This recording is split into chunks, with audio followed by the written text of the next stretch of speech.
Noah asked me, and we went and had lunch. We talked for a couple hours. We really spent much time together, so we kind of got to know each other.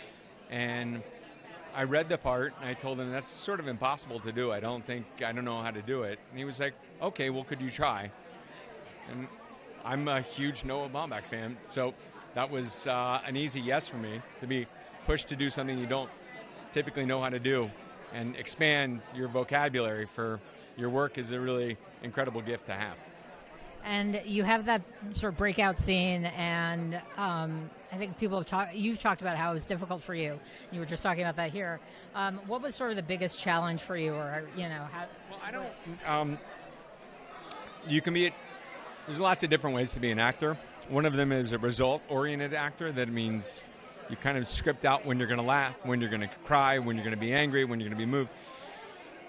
I'm more of what's called an event-related actor, whereas I try to tell the story as best I can, given the words that and if any kind of emotional reaction happens in the telling of that story, I just let it out. To be able to cry on cue is not really my thing.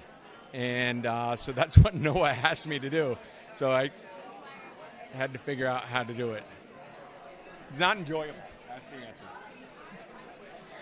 And obviously this is a very Hollywood story. Did you draw on any of your own experiences in the industry when you were working on this film?